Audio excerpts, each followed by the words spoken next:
Hello dear student, मैं Sumit Arora PW में आप सभी का बहुत बहुत स्वागत करता हूं। डियर स्टूडेंट, आपको मालूम है हमारी उत्तर प्रदेश करंट अफेयर को लेकर के सीरीज स्टार्ट हुई है और हफ्ते में हम लोग क्या घटनाक्रम रहे हैं खासकर मेंस के पर्सपेक्टिव से हमारे अपकमिंग एग्जामिनेशन के लिए, वो हम देखने का प्रयास करते हैं, जो कि हमारे जनरल स्टडीज पेपर 5 और पेपर 6 से डायरेक्ट संबंधित होते हैं। इतनी बार मैंने आपको फिलहाल सिलेबस बता दिया कि अब आप लोग भी अटैच कर लेते होंगे कि कौन सी न्यूज किस में जाएगी। अगर नहीं कर पाते हैं तो विशेष रूप से ध्यान में रखिए, मैं बता भी देता हूं, आप उस सिलेबस को भी अपने पास रखिए। That is very very important for your preparation. तो चलिए आज देखते हैं हम लोग कि क्या है हमारे मेंस के पर्सपेक्टिव से कौन कौन सी न्यूज हमारे लिए इंपॉर्टेंट है। केवल मेंस के लिए ही नहीं बल्कि प्रीलिम्स के हिसाब से भी कौन कौन सी न्यूज़ें इंपॉर्टेंट हैं। तो चलिए स्टार्ट करते हैं। सबसे पहले उस परमपिता परमेश्वर से आप सभी छोटे भाई बहन, बड़े भाई बहन, देवियों सज्जनों के लिए बहुत बहुत प्रार्थना, आप हमेशा पॉजिटिव रहें, पॉजिटिव मार्ग पर चलें, महिलाओं का सम्मान अवश्य करें एंड वन एंड ओनली जल्द से जल्द सफलता को भी प्राप्त करें। तो चलिए स्टार्ट करते हैं आज के सेशन को। That is Uttar Pradesh current affairs. क्या है हमारी पहली न्यूज? इकोनॉमिक टाइम्स की एक बहुत अच्छी न्यूज आई है। UP government approves 2 thermal power projects worth rupees 18,000 crore in Sonbhadra Obra. पहले हम देख लेंगे सोनभद्र है कहां पर। ये आपको दिखाई पड़ रहा होगा सोनभद्र। प्रीलिम्स के पॉइंट ऑफ व्यू से पहले भी क्वेश्चन आ चुका है कि भाई सोनभद्र कौन सा ऐसा डिस्ट्रिक्ट है यूपी का जो 4 राज्यों के साथ अपनी बाउंड्री को शेयर करता है। तो यहां पर आपको दिख रहा होगा कि बिहार से भी अपनी बाउंड्री को शेयर कर रहा है, इधर झारखंड से अपनी बाउंड्री को शेयर कर रहा है, इधर छत्तीसगढ़ से इसकी बाउंड्री लगती है और चौथा इधर से जो बाउंड्री लगती है वो लगती है मध्य प्रदेश की। और एक प्रीलिम्स के इंपॉर्टेंट के हिसाब से भी इंपॉर्टेंट है कि सोनभद्र ऐसा डिस्ट्रिक्ट हमको दिखाई पड़ता है यूपी का जो सबसे साउदर्न मोस्ट डिस्ट्रिक्ट है यूपी का, सबसे दक्षिणी जिला है यूपी का। ठीक है, दो डिस्ट्रिक्ट से अपनी मिला रहा है अपनी सीमा को, एक तरफ चंदौली से, दूसरी तरफ मिर्जापुर से, जबकि ललितपुर केवल और केवल एक डिस्ट्रिक्ट से अपनी सीमा को साझा करता है। कोयले के हिसाब से बहुत इंपॉर्टेंट इलाका है सोनभद्र। आपको मालूम है बगल में झारखंड है, बगल में छत्तीसगढ़ है, तो कोयला उत्पादक राज्य है, तो कोयले का परिवहन बहुत आसानी से हो जाएगा। देखिए, ये ऐसी चीजें होती हैं जो हमारे दिमाग में हमेशा स्टैब्लिश रहनी चाहिए, क्योंकि आपको मालूम है जो थर्मल पावर प्लांट है जिसकी अभी हम चर्चा करेंगे, उसके लिए कोयले की नीड होती है और कोयले का ट्रांसपोर्टेशन जितना सस्ता होगा, बिजली उतनी सस्ते में हमको प्राप्त हो जाएगी। ठीक है, उतनी सस्ते में हमको प्राप्त हो जाएगी। तो हमने फिलहाल इसको देख लिया। बाकी ये तो आप बहुत अच्छे से जानते हो कि उत्तर कौन सा है, उत्तर का कौन सा है, दक्षिण का कौन सा है। उत्तर का सहारनपुर है सबसे उत्तर में, और पूर्व में कौन सा हो जाएगा आपका, दैट इज बलिया। इधर आपका हो जाएगा छत्तीसगढ़, इधर। तो मतलब सीधी सी बात है, आपको पता रहना चाहिए प्रीलिम्स के हिसाब से भी कौन सी नदी जाती है सोनभद्र से होते हुए। तो याद रखिएगा दैट इज सोन नदी। कौन सी? सोन रिवर, जो कि अमरकंटक के प्लेट्यू से निकल रही है, नॉर्दर्न डायरेक्शन में बहेगी और गंगा जी से जाकर के पाटलिपुत्र के पास मिल जाएगी। तो सोनभद्र से होते हुए निकलती है सोन नदी, और इसी की एक ट्रिब्यूटरी यहां पर आपको मिल जाएगी जिसका नाम है रिहंद। गोविंद वल्लभ पंत सागर डैम भी बना होगा, शायद आपको याद हो। तो यहीं पर रिहंद नदी भी इसकी सहायक नदी यहां पर बह रही है। तो चलिए स्टार्ट करते हैं। हमने देख लिया सोनभद्र को। रॉबर्ट्सगंज तहसील का नाम है इसका, जो जिला मुख्यालय है रॉबर्ट्सगंज। तो इसको प्लीज प्रीलिम्स के पॉइंट ऑफ व्यू से भी याद रखिएगा, बिहार, झारखंड, छत्तीसगढ़ और इधर मध्य प्रदेश। ठीक है, चलिए स्टार्ट करते हैं।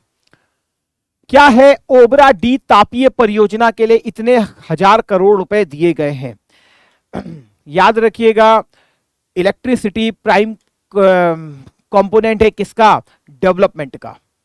और आपको मालूम है फरवरी में ही हमारे यहाँ ग्लोबल समिट पूरा हुआ था, उत्तर प्रदेश में समिट किया गया था, इन्वेस्टर समिट, और उसमें लगभग 33.5 लाख करोड़ रुपए के इन्वेस्टमेंट की बात है।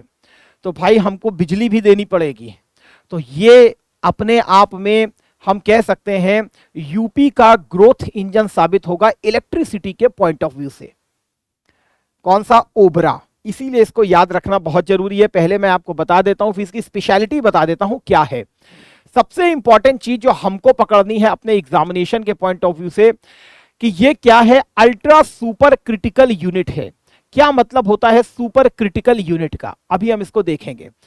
800 मेगावाट क्षमता की 2 इकाइयां स्थापित होंगी और लगभग 50 से 56 महीने में विद्युत उत्पादन शुरू हो जाएगा। जब ये विद्युत उत्पादन शुरू हो जाएगा तो बिजली की कीमतें मानी जा रही हैं कि भारत में, यूपी में एक्सेस अमाउंट होगा और इसकी कीमतें अपने आप कम हो जाएगी। तो 1600 मेगावाट की 2 क्षमता वाली लगेंगी। वो चीजें आप यहां पर बहुत आसानी से पढ़ सकते हो, तो इसमें कोई बड़ी बात नहीं है। यहां पर यह भी बताया गया है कि यूपी ग्लोबल इन्वेस्टर समिट के दौरान राज्य सरकार और एनटीपीसी के बीच में इस प्रकार का एक कॉन्ट्रैक्ट हुआ है कि 50-50% इनकी अंशधारिता रहेगी, 50-50% दोनों लोग पैसा लगाएंगे। तो वही सब चीजें लिखी हुई है जिसको आप आसानी से पढ़ सकते हो। मेरा काम है कि मैं इसका आपको कुछ एंगल बताना चाहता हूं जो कि आपके अपकमिंग एग्जाम के लिए एक बहुत महत्वपूर्ण फॉर्डर पॉइंट दे करके जाएगा। ना केवल यूपी को $1 ट्रिलियन की इकोनॉमी बनाएगा, बल्कि एक प्रकार की ग्रीन एनर्जी के रूप में इसको डेवलप करने में भी भूमिका निभाएंगे। ये चीज सर ऐसा क्यों है? कोयला तो जलेगा सर, मीथेन निकलेगा, ये भाई वो तो हमें समझ में आ रहा है। इसीलिए तो यहां पर यूज किया गया है अल्ट्रा सुपर क्रिटिकल यूनिट। क्या है ये अल्ट्रा सुपर क्रिटिकल यूनिट? जरा अगर यहां पर आप देखें तो आपको यहां पर दिख रहा होगा एक नाम लिखा है, दैट इज बिटुमिनस कोयल। तो कोल तो आप जान रहे हो, तो उसमें तो कोई बात नहीं है। तो यहां बिटुमिनस कोयला लिखा हुआ है और यहां पर आपको एक टेम्परेचर दिखाया जा रहा है कि इस प्रकार से टेम्परेचर ग्रो कर रहा है। हमको अपने एग्जामिनेशन के हिसाब से रखना है, हमको यहां आईआईटी की नॉलेज नहीं रखनी है कि बॉयलर कितना चलता है कितना नहीं चलता। हम केवल अपने एग्जाम के दृष्टिकोण से इस चीज को निकालेंगे। यहां पर जो ये डेवलप किया जा रहा है, इसको अल्ट्रा सुपर क्रिटिकल लेवल पर डेवलप किया जा रहा है। तो इसका मतलब क्या है?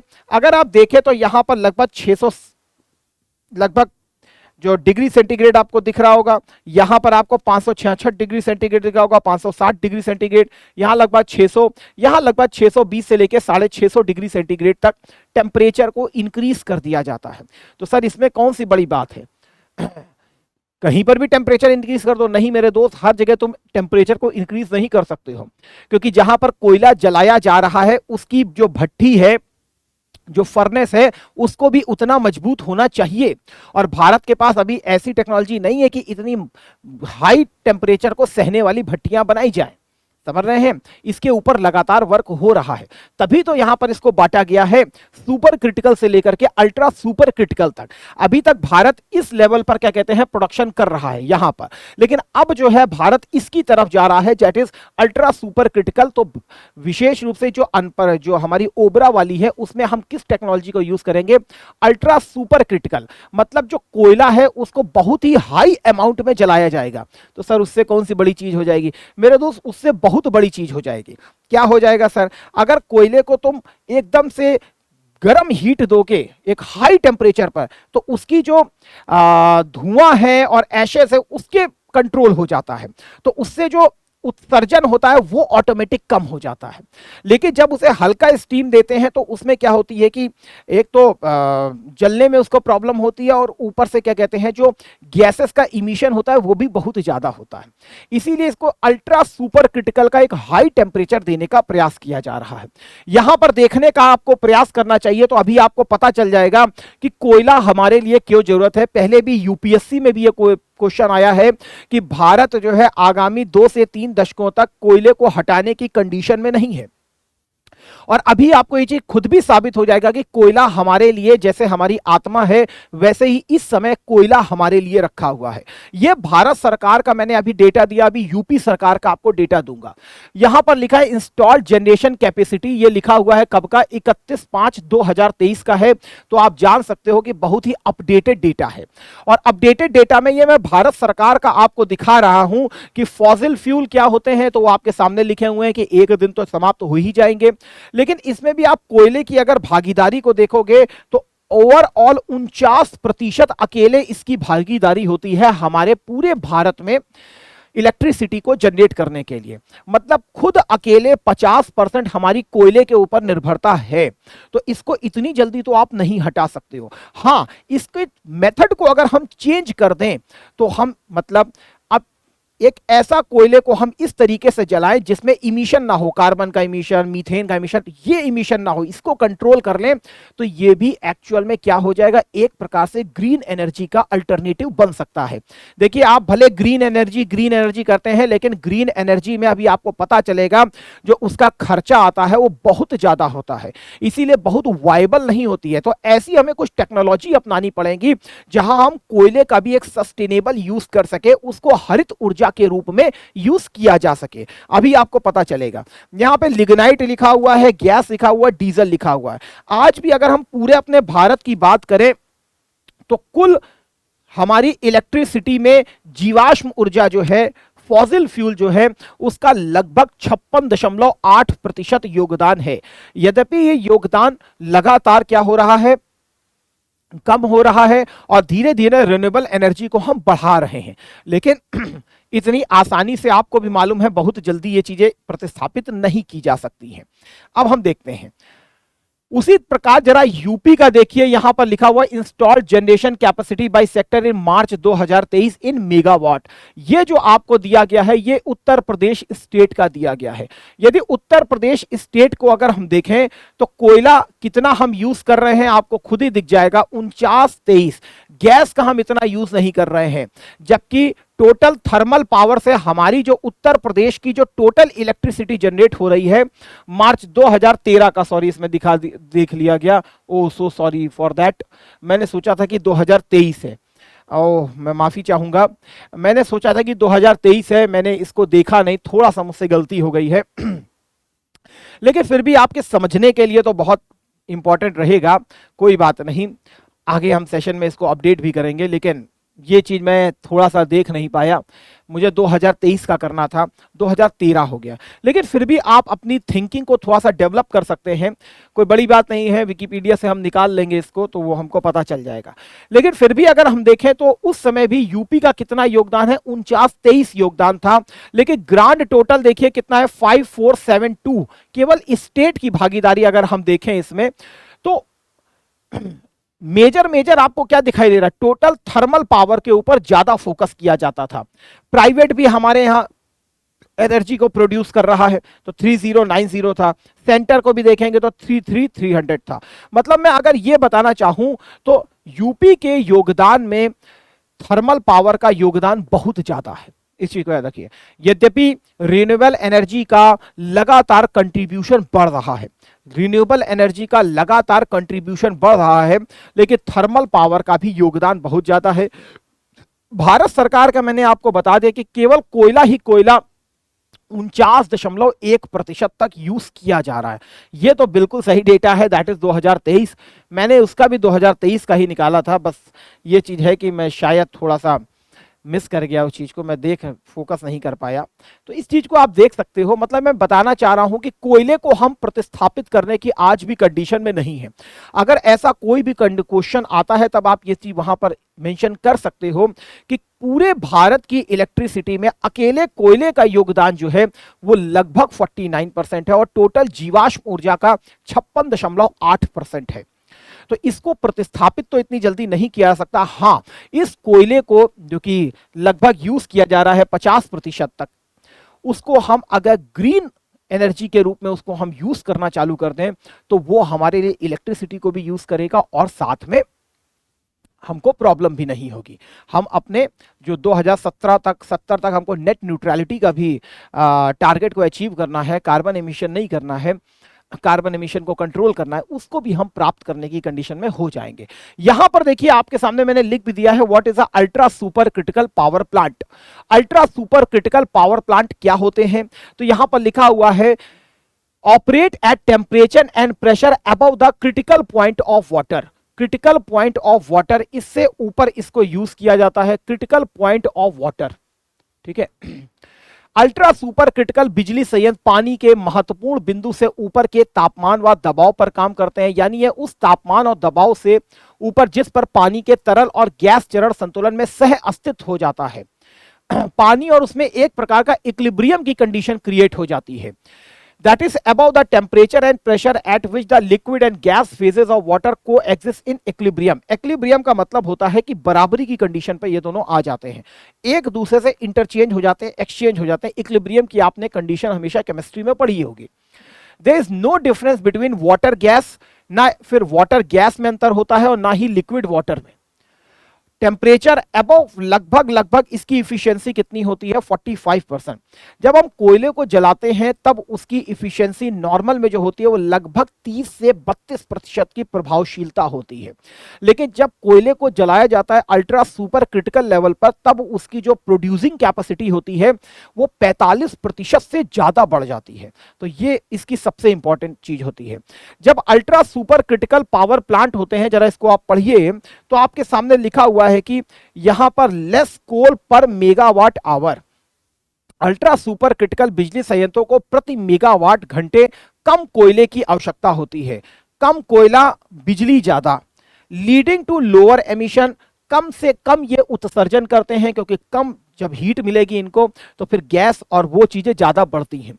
लेकिन जब एक्सट्रीम टेम्परेचर दिया जाता है तो उसमें क्या होता है, उस एक्सट्रीम से स्टीम को फिर बहुत कायदे से मोड़ा जा सकता है टरबाइन की तरफ। हाई इफिशिएंसी होती है इनकी और लिखा है lower fuel cost per megawatt, जिससे कम उत्सर्जन होता है, उच्च दक्षता प्रति मेगावाट, कम ईंधन लागत की यूज होती है। जैसे यहां पर आप पढ़ सकते हो high end coal based power plant are alternative to renewable energy project which are less reliable and have huge additional cost. मैंने यही इसमें जो है इसके कुछ बेनिफिट्स लिखे हुए हैं। ये क्या है, ये इसके कुछ लाभ हैं किसके, अल्ट्रा सुपर क्रिटिकल टेक्नोलॉजी के। अल्ट्रा सुपर क्रिटिकल टेक्नोलॉजी के वाइबल क्या है हमारे लिए, रिन्यूएबल एनर्जी का कॉस्ट बहुत ज्यादा है, उसका जो इलेक्ट्रिसिटी प्रोडक्शन है वो बहुत ज्यादा है, सरकार के पास इतना पैसा नहीं है, कोयले की उपलब्धता भी ज्यादा है और इस प्रकार की टेक्नोलॉजी भी है हमारे पास, और ये भी एक प्रकार से रिन्यूएबल एनर्जी के सोर्सेस के रूप में काम करते हैं। तो वही लिखा high end coal based power plant हमारे पास बहुत सारे हैं। और अल्टरनेटिव टू रिन्यूएबल एनर्जी, ये क्या है, ये नवीकरणीय ऊर्जा के एक प्रकार से क्या है, अल्टरनेटिव हैं, ठीक है, which are less reliable. Renewable energy भी लेस रिलायबल है, क्यों भैया, धूप होगी तभी बिजली का प्रोडक्शन हो सकता है, वायु चलेगी तभी बिजली का प्रोडक्शन हो सकता है। तो इसके लिए कुछ स्पेसिफिक लोकेशंस में ही आपको ये चीजें लगानी होती हैं और इसकी टेक्नोलॉजी भी अभी कम है और कॉस्ट भी बहुत ज्यादा है, इसीलिए लिखा हुआ है less reliable and have huge additional cost. They produce about 4 times more power than renewable energy. अगर कोयले को अगर हम देखें इस तरीके से यूज किया जाए तो इसी कॉस्ट पर, इसी लागत पर ये रिन्यूएबल एनर्जी की तुलना में 4 गुना ज्यादा बिजली का उत्पादन करते हैं। मतलब 10 रुपए में अगर 1 यूनिट बिजली का उत्पादन कर रहा है आपका नवीकरणीय ऊर्जा, सूर्य से, जल से, वायु से, उसी 10 रुपए में ये जो है ये 4 यूनिट बिजली को पैदा करते हैं। तो अब आप खुद ही सोचिए इफिशियंसी कितनी ज्यादा है इनकी। हमारे पास अवेलेबिलिटी भी है। Solar and wind power projects are intermittent, मतलब ये क्या है, इनमें बाधाएं उत्पन्न होती है, क्यों, ड्यू टू वेदर कंडीशन। अब बाढ़ आ रही है, ये सब आ रहे हैं, तो अब इस समय आपके रिलायबल नहीं है ये, लेकिन कोल बेस्ड हमेशा रहेगा। These sources of energy need system to manage this unpredictability. इसके लिए हमारे पास ऐसा तंत्र होना चाहिए कि हमें इसकी संभावनाओं का पता लगता रहे, which will add to the actual cost of power generation. तो ये भी हमको देखना पड़ेगा, उस प्रकार के मौसम, वेदर, रडार, ये सब चीजें भी हमको लगानी पड़ेंगी।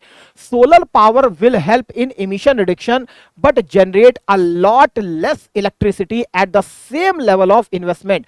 यदि 100 रुपए लगाया जाए, यदि 100 रुपए लगाया जाए तो हाँ ये हो सकता है कि इससे जो इमिशन है वो तो थोड़ा कम होगा, लेकिन इससे जो इलेक्ट्रिसिटी होगी वो बहुत कम हमको प्राप्त होगी, तो वो भी अपने आप में वायबल नहीं है।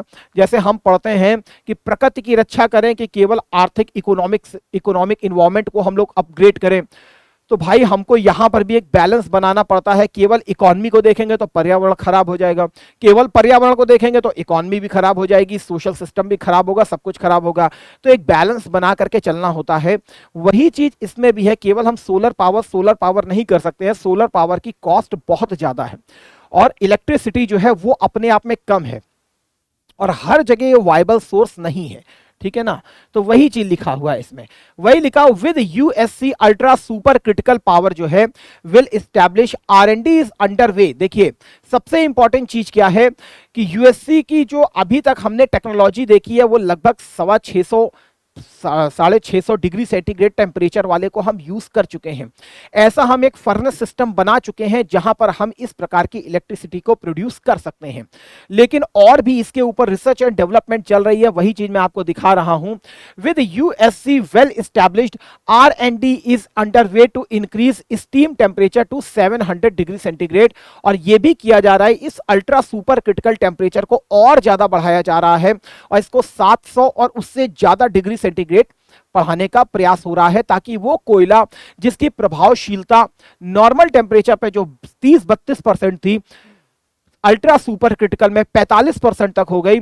और इस प्रकार के जब 700 डिग्री सेंटीग्रेड पर हम जाकर के उसको हीट करेंगे तो इमिशन और ज्यादा लेस हो जाएगा और ये ग्रीन एनर्जी के रूप में भी तब्दील हो जाएगा। सबसे बड़ी बात यह है कि मतलब एक प्रकार से बोल सकते हैं कि ग्रीन एनर्जी का एक अल्टरनेटिव के रूप में कन्वर्ट हो सकता है, क्योंकि उसमें फिर इमिशन जो है बहुत कम हो जाएगा। ना सल्फर का ज्यादा इमिशन होगा, ना नाइट्रोजन का ज्यादा इमिशन होगा, ना मीथेन का होगा, ना कार्बन का इमिशन होगा।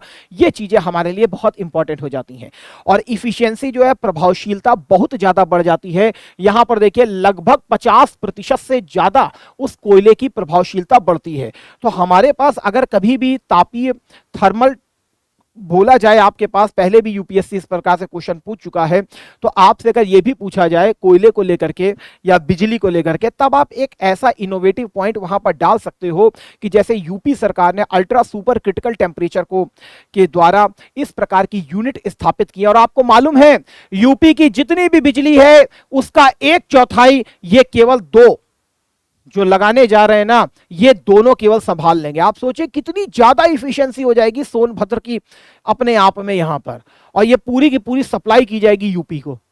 तो अपने आप एनर्जी का जो कॉस्ट है वो भी डाउन होने की संभावना बढ़ जाएगी, क्योंकि इफिशियंसी बढ़ जाएगी। पहले 1 रुपए में 30% हमको बिजली मिल रही थी, अब 1 रुपए में 45% बिजली मिलेगी। अब फिर आगे इसी प्रकार के टेम्परेचर को अगर डेवलप किया जाएगा तो और ज्यादा इफिशियंसी बढ़ेगी। लेकिन अगर आप देखिए यहां पर क्या लिखा हुआ है, such high pressure and temperature will require more advanced super alloys that are expensive and currently present fabrication and welding challenges. ये चीज आपको थोड़ा सा बता रहा है।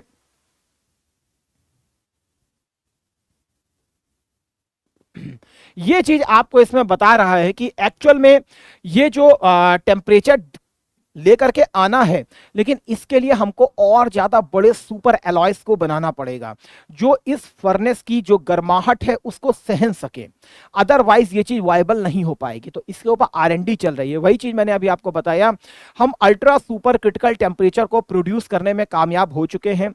अब उसके आगे हम बढ़ रहे हैं ताकि इफिशियंसी को और ज्यादा बढ़ाया जा सके। इसका मतलब यही है कि आपके दिमाग में आना चाहिए, ऐसा नहीं है कि हम जितना टेम्परेचर चाहें बढ़ाते चले जाएं। उस भट्टी की भी सहनशीलता होती है, अपनी उसकी क्षमता होती है कि वो उसको सहन कर भी पाएगी या नहीं कर पाएगी। इसीलिए मैं इस चीज के ऊपर फोकस कर रहा हूं। तो हमको इधर की तरफ भी अपना फोकस करना होगा। ये ग्रीन एनर्जी का भी एक वायबल पार्ट बन सकता है। अगर आप यहां पर देखें सस्टेनेबल डेवलपमेंट गोल, तो आपका सस्टेनेबल डेवलपमेंट गोल जो 7वां है वहां पर साफ साफ लिखा है अफोर्डेबल एंड क्लीन एनर्जी।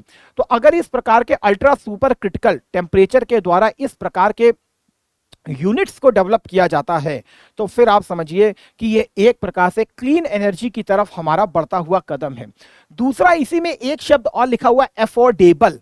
अब केवल रिन्यूएबल एनर्जी के ऊपर हम रिलाई करें और रिन्यूएबल एनर्जी का कॉस्ट बहुत ज्यादा है। अभी आप खुद देख करके आए, लिखा हुआ है कि सोलर लाइट का कॉस्ट बहुत ज्यादा है, तो वो वायबल नहीं है। इसका मतलब अफोर्डेबल भी होना चाहिए और आपकी पहुंच में भी होना चाहिए। तो एक्सेस तो सरकार करा सकती है, लेकिन अफोर्डेबल भी होना चाहिए। और अफोर्डेबल के लिए हमारे पास जो कोयला है उसको हम बहुत अच्छे से यूज कर सकते हैं। ताकि एक पंथ दो काज हो। एक तरफ वो ग्रीन एनर्जी के रूप में बहुत कम से कम लेस इमिशन को करें, और अल्ट्रा सुपर क्रिटिकल टेम्परेचर के पास ये सबसे बड़ी खूबी होती है कि कार्बन का एमिशन बहुत कम हो जाता है, सल्फर अल्फा इनका एमिशन बहुत डाउन हो जाता है, और इफिशियंसी जो होती है प्लांट की वो बहुत ज्यादा बढ़ जाती है। उपभोक्ता को जो कॉस्ट मिलती है वो भी सस्ती हो जाती है। इसीलिए यहां पर आपके सामने लिखा हुआ है, शायद आप देखें, कि सस्ती मिलेगी बिजली। ऊर्जा मंत्री ने बताया सरकार अभी 5.50 रुपए प्रति यूनिट बिजली खरीदती है। इस परियोजना से 4.79 रुपए प्रति यूनिट की दर से बिजली हम खरीद पाएंगे। और देखिए क्या लिखा हुआ, परियोजना स्थल के पास ही नॉर्दर्न कोल फील्ड्स की खदानें हैं, इससे ढुलाई का खर्च भी कम होगा।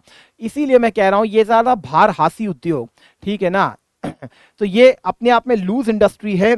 तो इनके पास जैसे थर्मल पावर प्लांट के पास कोयला होना चाहिए, इसी प्रकार लोहा जहां स्टील प्रोडक्शन किया जा रहा है, अगर इसके पास लोहे की खदानें होती हैं तो इनकी कॉस्ट कम हो जाती है, क्योंकि भाई ट्रांसपोर्टेशन भी होता है। इसीलिए मैंने आपको दिखाया सबसे पहले सोनभद्र कि भाई ये ऐसे इलाके में है जहां पर कोयला बहुत है, तो कोयले को आसानी से यूज किया जा सकता है। एक एडवांस टेक्नोलॉजी को यूज किया जा सकता है, उस एडवांस टेक्नोलॉजी के द्वारा प्रोडक्शन जो है बहुत ज्यादा हो जाएगा। ये ग्रीन एनर्जी का एक वाइबल अल्टरनेटिव हमारे लिए बन सकता है।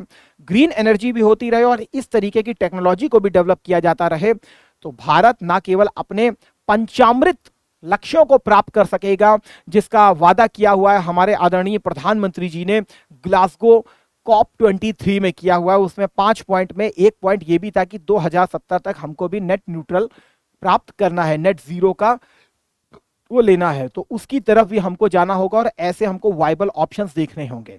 ठीक है, तो एकदम से डिनाई मत कीजिए कि कोयले को यूज नहीं करेंगे और हम सीधे सीधे हम यूज करना चालू कर देंगे रिन्यूएबल एनर्जी को, तो ये बेकार का अपना आंसर होगा।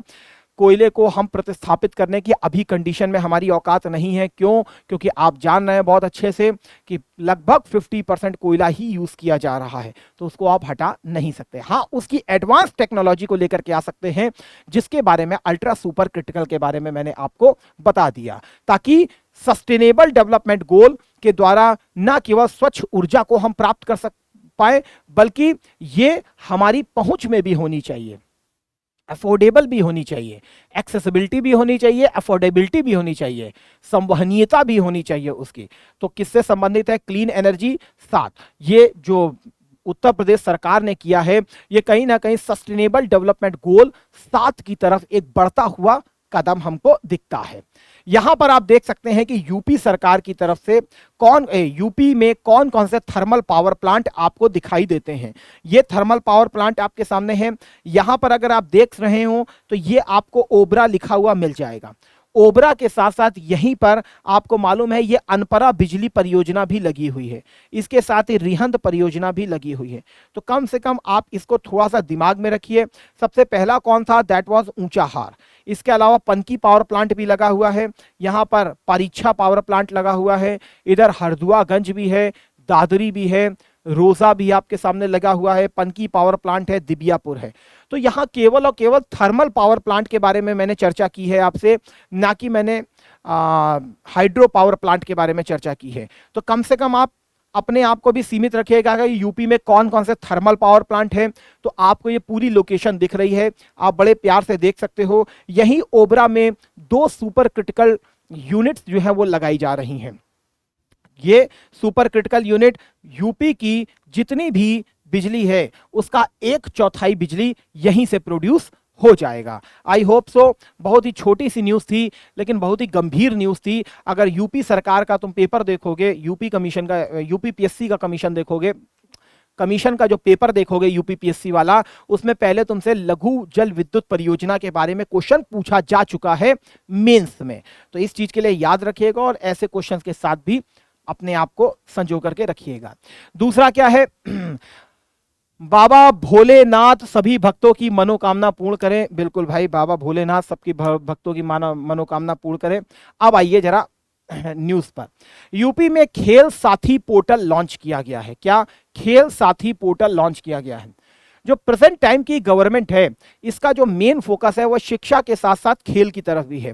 जो राष्ट्रीय शिक्षा नीति भी आई है उसमें भी सबसे इंपॉर्टेंट भूमिका के रूप में ना केवल शिक्षा को दिया गया है बल्कि वोकेशनल ट्रेनिंग और खेलों को भी बहुत बड़ी भूमिका दी गई है। इसीलिए खेल से संबंधित कोई ना कोई क्वेश्चन आप देख सकते हैं। इवन वर्ल्ड कप के भी बहुत सारे मैच हमारे यहाँ होंगे। अभी आपने देखा था कि लखनऊ में भी बाकायदा एक प्रतियोगिता हुई थी, उसको भी हमने देखा था। तो खेल साथी पोर्टल लॉन्च किया गया है, खिलाड़ियों को ऑनलाइन सुविधाएं लेना हुआ आसान। जरा पढ़ लीजिए, उत्तर प्रदेश सरकार की राष्ट्रीय खेल नीति भी जारी की गई है, तो वो खेल नीति आपको पता होनी चाहिए। उसी खेल नीति के तहत उत्तर प्रदेश को खेलों के हब के रूप में डेवलप किया जा रहा है और खेलों की सुविधाओं को बढ़ाने के लिए इस प्रकार के खेल साथी पोर्टल हमारे लिए इंपॉर्टेंट हो जाएंगे। यूपी के खेल विभाग के अधीन संचालित स्पोर्ट्स कॉलेजों में प्रवेश के लिए इसमें आवेदन किया जा सकता है। ठीक है, स्पोर्ट्स कॉलेज, छात्र छात्रावास आवंटन भी आवेदन कर सकते हैं। लाभार्थियों को ऑनलाइन पंजीकरण कर दिया जाएगा। ये सब अपनी जगह है। मतलब सीधी सी बात है, खेलों को बढ़ावा देने के लिए खेल साथी पोर्टल को लॉन्च किया गया है। यहां पर आप इस चीज को पढ़ सकते हो। खिलाड़ियों और नागरिकों के कल्याण के लिए खेल साथी पोर्टल की शुरुआत की गई है। अभी हम इसकी इंपॉर्टेंट चीज को देखेंगे जरा। इस पोर्टल के अंतर्गत राज्य की खेल प्रतिभा को विश्व पटल पर लाना है। इसी को सपोर्ट करने के लिए जो राष्ट्रीय खेल नीति है, राज्य खेल नीति है उत्तर प्रदेश की, उसी को सपोर्ट करने के लिए आएगा। तो देखेंगे कैसे आएगा, अभी पता चल जाएगा। खेल प्रतिभा को, जो राज्य की खेल प्रतिभा, उसको विश्व पटल पर लाना है। युवाओं एवं राष्ट्रीय और अंतर्राष्ट्रीय खिलाड़ियों को बढ़ावा देने और प्रदेश के खेल क्षेत्र को नए आयाम तक पहुंचाने के किया जाएगा। ठीक है, यह पोर्टल खिलाड़ियों और नागरिकों के लिए उपयोगी साबित होगा। बेहतर रोजगार, ये सब चीजें होंगी। ठीक है, खेल साथी पोर्टल कैसा है ये आपको दिखाई पड़ रहा है। खेल साथी पोर्टल हमारे उत्तर प्रदेश का ये लोगो है। जहां दिख रही हैं 2 मछलियां और एक तीर आपको दिखाई पड़ रहा है, धनुष बाण। तो ये भी ऑलरेडी आ चुका है, याद रखिएगा। तो यहाँ हमको देख लेना चाहिए। कभी कभी छोटी छोटी चीजें भी हमको समझ में आना चाहिए। यह है खेल साथी पोर्टल, ये आपको दिखाई पड़ रहा है। उत्तर प्रदेश सरकार से पुरस्कार प्राप्त करने, ठीक है, आवेदक अपना पंजीकरण कर सकता है यहाँ पर, जिसको भी इसमें एडमिशन लेना हो। सबसे इंपॉर्टेंट चीज क्या है कि यूपी सरकार ने शिक्षा के साथ खेलकूद को भी बढ़ावा दिया है और इसके लिए राज्य सरकार की ये खेल नीति है। नहीं दिख रहा होगा, मुझे बहुत अच्छे से मालूम है, इसीलिए इसके सारे पॉइंट को मैंने अलग से लगा दिया है ताकि तुम एक बार पढ़ लो और बार बार इसको पढ़ो, क्योंकि कहीं ना कहीं तुमको ये वाला इस बार पेपर में दिखाई जरूर देगा खेल नीति को लेकर के। नई खेल नीति जो आई है हमारी यूपी की, इसमें सबसे इंपॉर्टेंट चीज क्या किया गया है, शारीरिक दक्षता से लेकर उनकी ट्रेनिंग तक का खास ख्याल रखा गया है। ठीक है, तो फिजिकल फिटनेस से लेकर के उनकी ट्रेनिंग पूरी की जाएगी। किसके द्वारा? इस पर फोकस किया जाएगा। ठीक है, इसके साथ ही नए राज्य भारतीय खेल प्राधिकरण की तर्ज पर राज्य खेल प्राधिकरण का भी गठन किया जाएगा। आपको मालूम है Sai sports authority of India work कर रही है, उसी के स्तर पर स्टेट स्पोर्ट्स अथॉरिटी का भी गठन किया जाएगा और इसको स्कूल कॉलेजों के द्वारा जोड़ा जाएगा। बहुत अच्छी बात है। सबसे पहले क्या हो गया, दैट इज राज्य खेल प्राधिकरण। इसके अलावा देखिए हर विद्यालय में 40 मिनट का समय निकाला जा रहा है खेल के लिए। सबसे इंपॉर्टेंट चीज है, हमारे आदरणीय प्रधानमंत्री जी एक बार दिल्ली के स्कूल में गए थे, तब उन्होंने बाकायदा, मुझे याद आ रहा है कि बच्चों से पूछा था आप लोग कितनी देर धूप में रहते हैं, तो उसमें आपको मालूम है बहुत सारे बच्चों ने कहा कि नहीं हम तो धूप वूप में नहीं रहते हैं, हम लोग एसी वाले हैं, एसी में बाकायदा बैठे रहते हैं।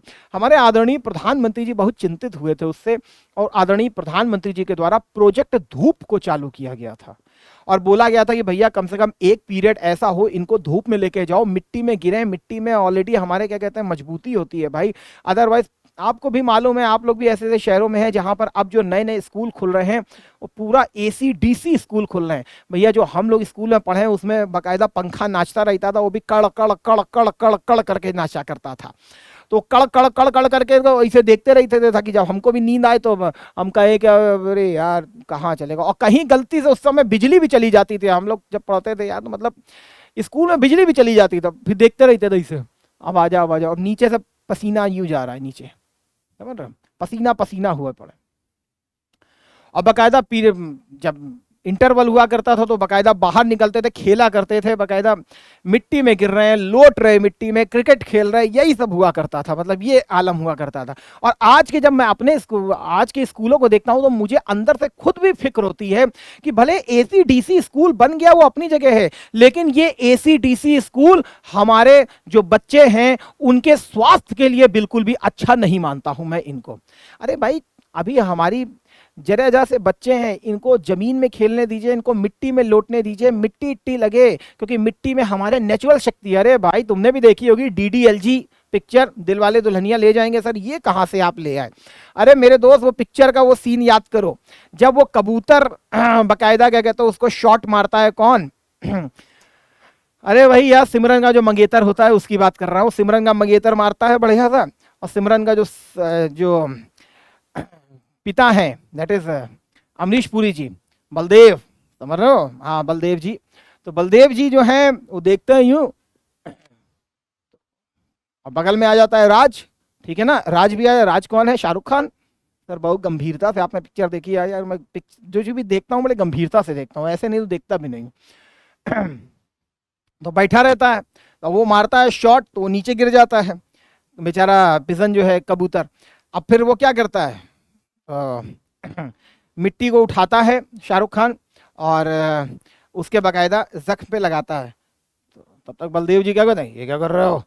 अरे कुछ नहीं बाबूजी, मेरी माँ कहा करती थी कि हमारी मिट्टी में बहुत ताकत होती है, वही मैं मिट्टी लगा रहा हूँ। मिट्टी लगाया, खड़ा सा लगाया, ऊपर चला गया। क्या एक सांकेतिक मैसेज गया। यही चीज हम लोगों ने भी देखा है, ऐसा नहीं है कि नहीं है। तो यही चीज तो हम लोग भी देख रहे हो, आप लोग भी इसमें से बहुत देख रहे हो। मिट्टी में एक नेचुरल ताकत होती है, और वो नेचुरल ताकत हमारी छीन ना जाए, बस यही चीज है। मैं किसी का विरोध तो नहीं कर रहा हूं, लेकिन फिर भी मैं यही सोचता हूं अपने मन में कि एसीडीसी अपनी जगह बिल्कुल ठीक है। अरे बच्चा घर जाएगा तो भाई घर में तो लगा ही हुआ है, कोई बात नहीं है, लेकिन स्कूलों को खुला होना चाहिए पूरा, वही पंखा ही घूमना चाहिए उन स्कूलों में।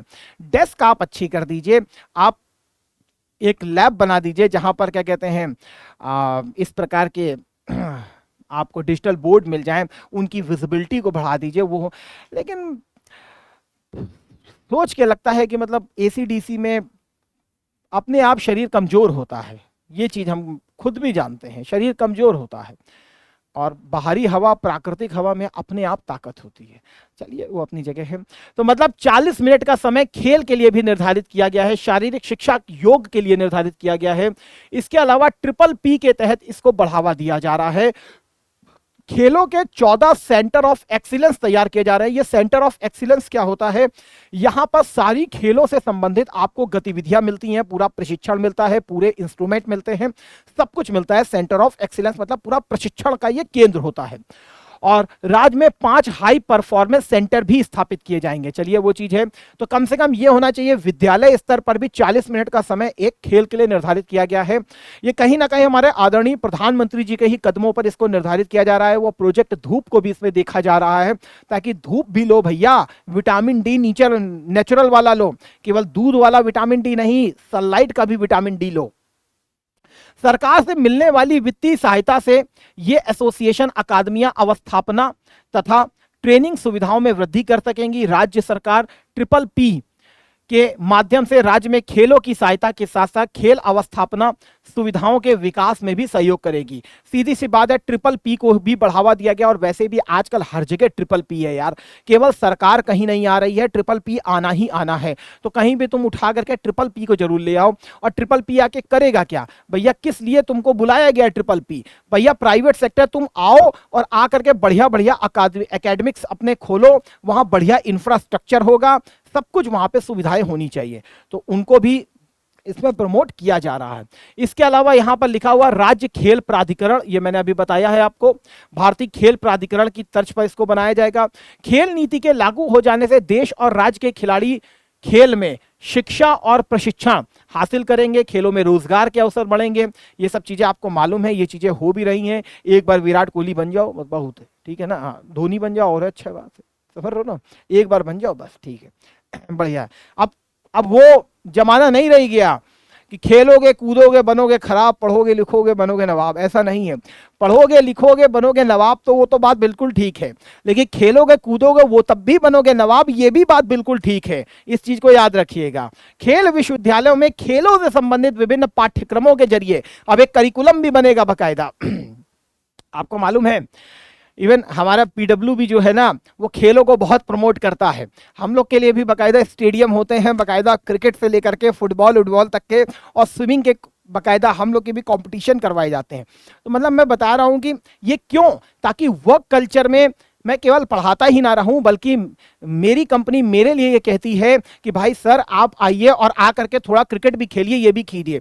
इससे क्या होता है, एक रिजुविनेट होती हैं चीजें, दिमाग जो होता है वो अच्छा होता है। खेल केवल और केवल रोजगार है वो तो अपनी जगह, लेकिन एक प्रकार की फिजिकल फिटनेस को भी मजबूत करता है, तो हमको उसके ऊपर भी दिमाग में रखना चाहिए। तो हर एक को खेल जरूर, एक ना आउटडोर खेल जरूर खेलना चाहिए। अब ये नहीं कि घर में बैठ के वीडियो गेम कटर कटर, ये सर ने कहा है खेल खेलना है तो पता चले खड़ कर खेल रहे हैं क्या वीडियो गेम। अरे वीडियो गेम नहीं, आउटडोर गेम की बात कर रहा हूं। उसमें आप टेनिस भी खेल सकते हो, अपना क्या कहते हैं, क्या कहते हैं यार, चिड़ी छिक्का क्या करते हैं वो, रैकेट वाला भी खेल सकते हो, क्रिकेट भी खेल सकते हो, फुटबॉल वॉलीबॉल ये सब, मतलब कोई भी एक बाहरी खेल सकते हो ये चीजें। इसके अलावा 5 लाख का बीमा भी कराया गया है, कहीं लग ना जाए भाई, तो इसीलिए 5 लाख का बीमा भी करवाया गया है। एकलव्य क्रीड़ा कोष से चोट के इलाज के लिए भी सरकार जो है अपना पूरा कर रही है। सबसे इंपॉर्टेंट ये 8वां वाला है, जरा दिमाग में रखिएगा, स्किल्ड पावर को मजबूत किया जा रहा है। इसके लिए 3 सेक्टर बनाए गए हैं। पहला ग्रास रूट सेक्टर, दूसरा डेवलपमेंट सेक्टर, तीसरा एलीट सेक्टर। एलीट सबसे ऊपर रहेगा जहां पर अंतरराष्ट्रीय स्तर के उसमें आपको पार्टिसिपेट कराया जाएगा। सबसे लोअर लेवल है, ग्रास रूट लेवल के खिलाड़ी हैं, इन्हें शुरुआती स्तर पर प्रशिक्षित किया जाएगा। फिर दूसरे में जो आएगी वो डेवलपमेंट स्टेज आएगी। डेवलपमेंट स्टेज आपको सेकंड लेवल पर दिख रही है। इसमें प्रतिभाशाली खिलाड़ियों को खोजा जाएगा और उन्हें और ज्यादा ऊपर लेकर के आया जाएगा। स्पेशल एक्शन प्लान उसके लिए तैयार होगा। फिर सबसे ऊपर जो है डेवलपमेंट से आएंगे एलीट क्लास। ये जो है राज्य का प्रतिनिधित्व करेंगे विभिन्न राष्ट्रीय और अंतरराष्ट्रीय स्तर की प्रतियोगिताओं में। तो ग्रास रूट वही मान लो स्कूल से आ गए भाई, और क्या, स्कूलों से ही इस चीज को प्रमोट कर देंगे भाई, और उनको फिर आगे बढ़ाया जाएगा डेवलपमेंट, फिर उसको आगे लेकर के जाएंगे एलीट क्लास में। तो सीधे सीधे 5 पॉइंट हमको बहुत अच्छे से याद होना चाहिए। राज्य खेल प्राधिकरण बनेगा। स्कूलों में 40 मिनट का समय भी निर्धारित किया गया है। अवस्थापना सुविधाओं के लिए PPP के मोड को प्रमोट किया जा रहा है। 5 लाख का बीमा प्रोवाइड किया जा रहा है। राष्ट्रीय खेल आयोजन स्टेट में करवाए जाएंगे। उसके अलावा इस प्रकार के 3 टायर स्ट्रक्चर बनाया गया है। सबसे पहले ग्रास रूट, फिर डेवलपमेंट स्टेज, फिर एलीट स्टेज। ये है राज्य की खेल नीति, और इसी को प्रमोट करने के लिए इस प्रकार के नए नए चीजें आपको दिखाई पड़ेंगी। किसी भी न्यूज को इकलौता मत देखो, उसको कनेक्ट करना सीखो। कनेक्ट करोगे हर चीज समझ में आती चली जाएगी। अब आप अगर इस न्यूज को पढ़ोगे, ये छोटी सी न्यूज थी, कौन सी, खेल साथी पोर्टल लॉन्च किया गया है। अब भैया ये खेल साथी पोर्टल जो है खिलाड़ियों की सारी समस्याओं को करेगा। ग्रास रूट वाले को भी बहुत कायदे से देखेगा, वो अपना पंजीकरण कराएगा। सरकार कॉलेज भी खोल रही है इसके लिए। तो ये सब चीजें जो है आपको इंटीग्रेटेड वे में पढ़नी चाहिए। इसके अलावा नया कौन सा है, नेक्स्ट न्यूज, यूपी में मिशन निरामया के अंतर्गत नर्सिंग व पैरामेडिकल संस्थानों की तय की जाएगी रेटिंग। निरामया प्रोजेक्ट, निरामया आ गया है। मिशन निरामया के अंतर्गत नर्सिंग और पैरामेडिकल संस्थानों की तय की जाएगी रेटिंग। देखिए रेटिंग करने से यह हो जाता है, हमारे पास एक विकल्प होता है कि हमको पता चल जाता है कि हमको कहां पर एडमिशन लेना है, कहां पर नहीं लेना है। करियर को, ग्रोथ को भी बनाना है तो करियर के हिसाब से भी हमारे पास रेटिंग होनी चाहिए कि कहां पर क्या चीजें हैं, कहां पर क्या चीजें नहीं है। तो रेटिंग होना बहुत अच्छी चीज होती है। तो इसके द्वारा हमें खुद ही पता चल जाता है कि कौन अच्छा दे रहा है, कौन नहीं दे रहा है। तो ये बहुत अच्छी बात है। और दूसरी तरफ स्टेट के अंदर ही जो डिफरेंट संस्थान हैं, उनके अंतर्गत ही एक प्रकार के कंपटीशन को बढ़ाया जाता है कि अभी हम आगे रहेंगे, कभी हम आगे रहेंगे। आदरणीय योगी आदित्यनाथ जी के यूपी के नर्सिंग और पैरामेडिकल छात्र छात्राओं को गुणवत्तापूर्ण प्लेसमेंट दिलाने, करियर काउंसलिंग, आकांक्षी करियर बनाने के उद्देश्य से मिशन निरामया का ऑब्जेक्ट निर्धारित किया गया है। सीएम योगी मिशन निरामया अभियान का आज करेंगे शुभारंभ। नर्सिंग और पैरामेडिकल ट्रेनिंग में होगा सुधार। ये थोड़ा सा आप पढ़ लीजिए, कहीं ना कहीं ये चीजें जो हैं हेल्थ के पर्सपेक्टिव से बहुत जरूरी हैं। और किसी भी राज्य का, देश का, वर्ल्ड का जो ह्यूमन डिविडेंड है, अरे भाई 24 करोड़ के हैं हम लोग, समझ रहे हो, हाँ भैया 24 करोड़ वाले हैं, तो 24 करोड़ वाले हैं जरूर ये, लेकिन ये 24 करोड़ इस उत्तर प्रदेश की शक्ति है, इसको हल्के मत लेना। लेकिन ये शक्ति तभी हो सकती है जब वो स्वस्थ रहेगी, समझ रहे हैं, वो स्वस्थ रहेगी, और स्वस्थता सबसे जरूरी है, इसीलिए इसको भी तैयार किया गया है। स्वास्थ्य ढांचे को दुरुस्त करना है किसके? यूपी के, क्योंकि भैया यही स्वास्थ्य ढांचा ही तय करेगा उत्तर प्रदेश के मानव पूंजी को। ह्यूमन डिविडेंड जो है, ह्यूमन डिविडेंड जो है, जो मानव पूंजी है,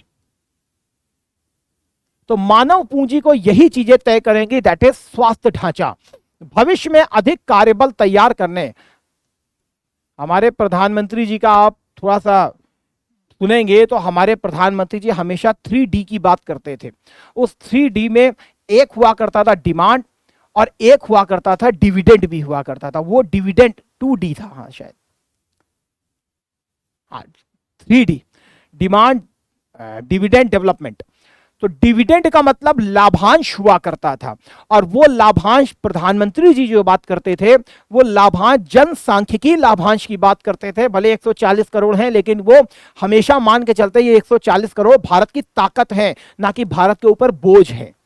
तो वो डिविडेंड होता है, और उस डिविडेंड को मजबूत बनाने के लिए जब आदरणीय प्रधानमंत्री जी आयुष्मान बीमा योजना लेकर के आते हैं, तो हमारे आदरणीय योगी बाबा जी मिशन निरामया को भी लेकर के आते हैं, ताकि उत्तर प्रदेश के स्वास्थ्य ढांचे को भी मजबूत किया जा सके।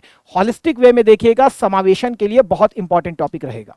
और भविष्य में अधिक कार्यबल तैयार करने के उद्देश्य से योगी सरकार द्वारा शुरू की गई महत्वाकांक्षी योजना मिराज स्टेट मेडिकल फैकल्टी ने नर्सिंग और पैरा मेडिकल संस्थानों का वार्षिक मूल्यांकन करने का निर्णय लिया गया है। चयनित संस्थानों को उनके शिक्षण में, अध्यापन में, बुनियादी ढांचे की उपलब्धता, छात्रों के व्यवहारिक कौशल, इन सब का मूल्यांकन किया जाएगा। तो थोड़ा सा इस चीज को दिमाग में रखिए, that is very very important. एक पॉइंट को आप इसमें ले सकते हैं। क्या क्या होगा?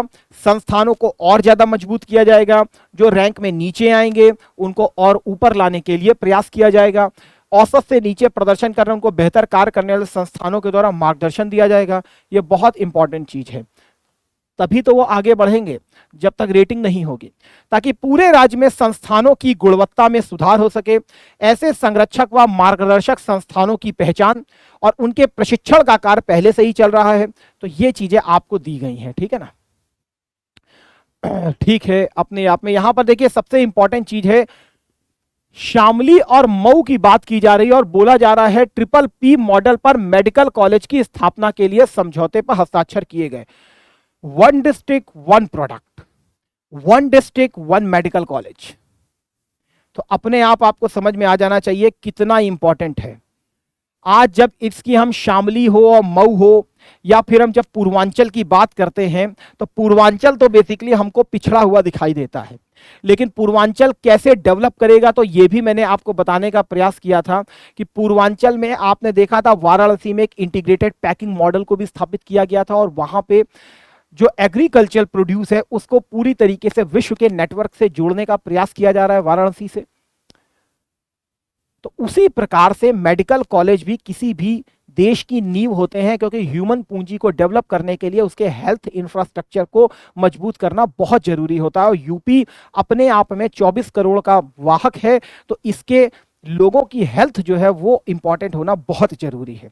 तो बहुत अच्छा प्रयास है सरकार के द्वारा। मेडिकल कॉलेज की स्थापना हस्ताक्षर किए गए मिशन निरामया के तहत यूपी के सभी नर्सिंग और मेडिकल संस्थानों की रेटिंग जारी की जाएगी। ये इसको पूरी तरीके से प्रमोट कर देगा। तो अब आपको समझ में आ रहा होगा कि सरकार का जो मिशन है वो क्या है, 1 डिस्ट्रिक्ट 1 मेडिकल कॉलेज। उसको मजबूती देने के लिए प्रोजेक्ट निरामया को भी चालू किया गया, मिशन निरामया को भी चालू किया गया है, क्योंकि नर्सिंग पैरामेडिकल जितने भी हैं उनको यहां पर रोजगार भी मिलेगा। और सबसे इंपॉर्टेंट चीज है, एक स्किल पावर को यहां पर मजबूत कर दिया जाएगा। तो केवल भारत में ही नहीं बल्कि वो विदेश में भी जाना चाहे तो वहां पर भी उसको ले सकते हैं। खासकर हमारे पास केरला का मॉडल आज इसका एग्जाम्पल है। केरला का मॉडल आज भी हमारे पास इसका एग्जाम्पल रखता है। केरला के देखिए जितनी भी नर्सिंग है वो सबसे बेस्ट नर्सिंग के रूप में कंसीडर की जाती हैं। विदेशों में अगर आप खाड़ी प्रदेशों को देखें, जापान को देखें, तो यहां पर विशेष रूप से सेवाएं दे रही हैं और भारत के डिफरेंट लोकेलिटीज में बाकायदा ये सेवाएं अपनी दे रही हैं। आदित्यनाथ जी ने कहा 2017 से पहले राज्य में केवल 12 मेडिकल कॉलेज थे, अब क्या हो रहा है, एक जिला एक मेडिकल कॉलेज की थीम रखी गई है। तो वैसे भी याद रखिए, एक जिला एक मेडिकल कॉलेज में इन सबको नियुक्त किया जाएगा। सभी जिलों में मेडिकल कॉलेज स्थापित किए जा रहे हैं। सरकारी मेडिकल कॉलेज 45 जिलों में चालू हैं, तो ये चीज को रखिएगा। 45 जिलों में हो चुके हैं और 16 जिलों में अभी भी निर्माणाधीन हैं। तो इस चीज को थोड़ा सा दिमाग में रखिए। और सबसे इंपॉर्टेंट चीज क्या है, हेल्थ सबसे इंपॉर्टेंट है। तो अब आप यहां पर देख सकते हो कि सस्टेनेबल डेवलपमेंट गोल का जो थर्ड पार्ट है that is good health, good food good health. ठीक है, नेस्ले, तो वो नेस्ले नहीं है लेकिन गुड हेल्थ की यहां पर गवर्नमेंट जो है उत्तर प्रदेश सरकार वो हमको यहां पर प्रॉपर दे रही है। तो अब आपको ये चीज समझ में आ जाना चाहिए, दैट इज मिशन निरामया।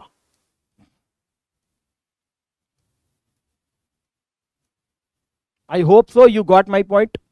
तो इसको प्लीज दिमाग में रखिएगा, that is very very important. ठीक है, और कोई भी होगा? हाँ, बेसिकली अगर इसी को ले लें तो बहुत अच्छी बात है। ठीक है, ठीक है। गुड हेल्थ, तो हेल्थ को आप ले सकते हो कि इसके द्वारा यूपी सरकार जो है सस्टेनेबल डेवलपमेंट गोल के थर्ड वाले पार्ट को मजबूत कर रही है। ठीक है, next, UP government planning to establish waterways on 8 river for goods public and transport. बहुत इंपॉर्टेंट न्यूज है अपने आप में। किसी भी देश की, अभी मैंने आपको बताया था, नींव होती है उसका डिविडेंड, कितना मानव पूंजी इसकी पढ़ी लिखी है, वो तो अपनी जगह है। लेकिन आर्थिक क्षेत्र में देखें और एक्सपोर्ट के क्षेत्र में देखें, याद हो अगर आपने मेरे प्रीवियस लेक्चर देखे हो तो आपने एक चीज पढ़ी थी कि वाराणसी से यूएई तक वो पूरा कार्गो जो है भेजा गया था, लेकिन दिन भर में केवल और केवल एक ही फ्लाइट जाती है वाराणसी से सीधे गल्फ कंट्री की तरफ, और उसमें भी आप कितना माल को उसमें डाल सकते हो, कितना रख सकते हो। तो ये मांग हो रही है कि भाई अगर यूपी के जो वाराणसी है इसको पूरा एक्सपोर्ट हब के रूप में, एग्रीकल्चर एक्सपोर्ट हब के रूप में हमको प्रमोट करना है, तो वाहनों की संख्या बढ़ाई जाए, विमानों की संख्या बढ़ाई जाए, और तुरंत के तुरंत लॉजिंग भी होनी चाहिए और उसको तुरंत भेजना भी चाहिए। और ये भी आपको पता चला था कि जो गल्फ कंट्री है वहां पर तो हम भेज रहे थे, लेकिन अगर यही लंदन, अमेरिका, इधर उधर भेजना हो तो हमारे पास डायरेक्ट एक्सेसिबिलिटी ही नहीं है, वाराणसी के पास भी नहीं है डायरेक्ट एक्सेसिबिलिटी कि वो ज़्यादा सीधे फ्लाइट जा सके। उसके लिए पहले कार्गो जाता है कहाँ पर, वो जाता है दिल्ली या मुंबई, और उसके बाद वो बाकायदा ट्रांसफर किया जाता है। तो हमको कुछ लॉजिस्टिक्स का भी काम बहुत कायदे से रखना पड़ेगा। इसी प्रकार एक रोड का नेटवर्क होता है, रेलवे का नेटवर्क होता है, जलमार्ग का नेटवर्क होता है। मेरे दोस्त, सबसे ज्यादा कॉस्ट जो आती है वो रोड नेटवर्क से आती है किसी भी माल का परिवहन करने के लिए। फिर रेलवे उससे सस्ता माध्यम हो जाता है, फिर सबसे सस्ता माध्यम जो होता है वो जल मार्ग हो जाता है। केवल सस्ता ही नहीं होता है बल्कि ये ऊर्जा की दृष्टिकोण से देखोगे तो सबसे कम लेस कंजप्शन करता है एनर्जी का। इसीलिए जलमार्ग जो होता है वो गुड्स की ट्रांसपोर्टेशन के लिए, इवन लोगों के ट्रांसपोर्टेशन के लिए, पब्लिक के मूवमेंट के लिए भी सबसे अच्छा जो ट्रांसपोर्टेशन का माध्यम माना जाता है वो जलमार्ग माना जाता है। आज भारत के आपको जितने भी मेजर पोर्ट्स को आप मिला लीजिए, वो पूरे मेजर पोर्ट्स भी चाइना के शंघाई पोर्ट्स का मुकाबला नहीं कर पा रहे हैं। इतना ज्यादा वहां पर इन सब चीजों का वर्क किया जाता है। इवन चाइना ने अपने इनलैंड वाटरवेज को भी बहुत अच्छे से डेवलप किया हुआ है। तो ये सब चीजें हम लोगों ने भी देखी हैं, और अब आपको मालूम है इनलैंड वाटरवेज को हम लोग डेवलप करने का प्रॉपर प्रयास कर रहे हैं। जो आंतरिक जल परिवहन के मार्ग हैं उनको डेवलप किया जा रहा है। पहले 6 जल मार्ग हुआ करते थे हमारे यहां पर, लेकिन अब आदरणीय प्रधानमंत्री जी के नेतृत्व में छोटे छोटे जलमार्गों को कनेक्ट किया जा रहा है और 111 राष्ट्रीय जलमार्गों को भी प्रपोज किया गया है।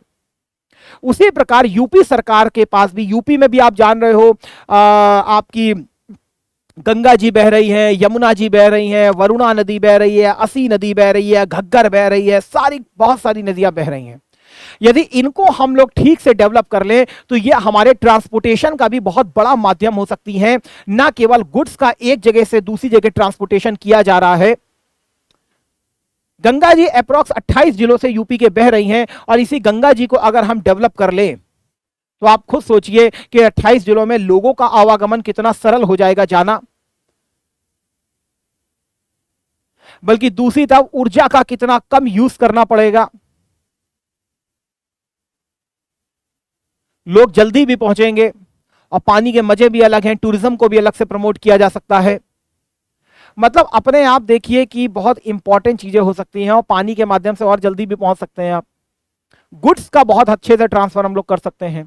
तो इसीलिए यूपी सरकार भी इस तरीके से प्रमोट कर रही है क्या कि भाई हमको अपने 8 रिवर वाटर्स को क्या करना है, इस प्रकार से डेवलप करना है कि वो वाटर वेज बन जाए।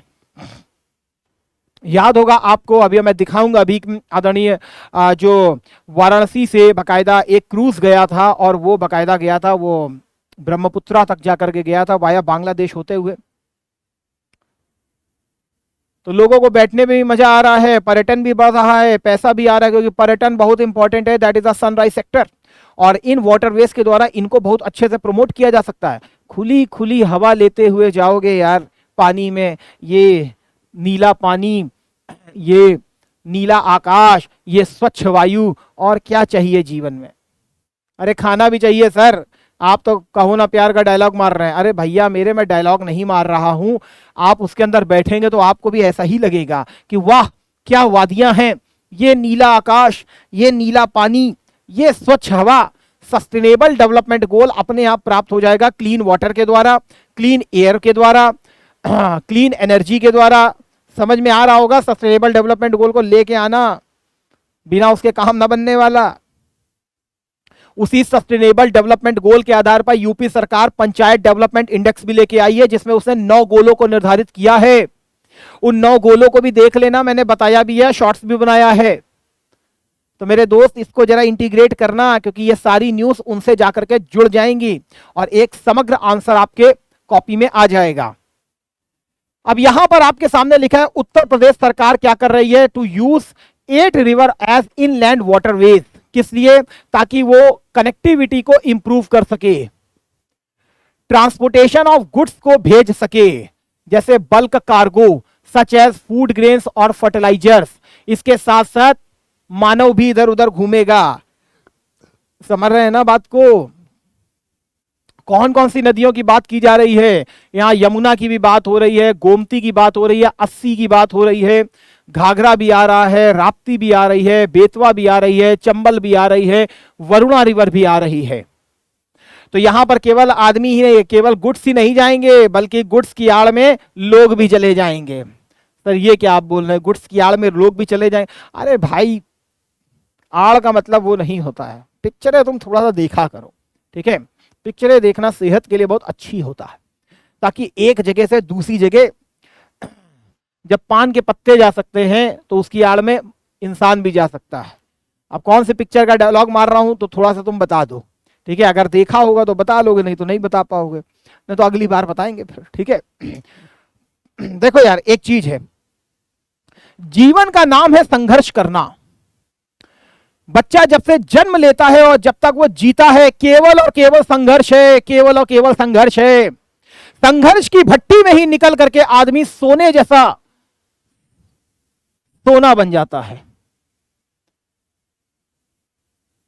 अरे हम तो इंसान है, भगवान राम को देखिए भाई, कितना बड़ा संघर्ष है, संघर्ष ही संघर्ष किया, पहले पिता का, फिर बाद में वाइफ का त्याग, संघर्ष ही संघर्ष था, उसके बाद वो राम राम बने हैं।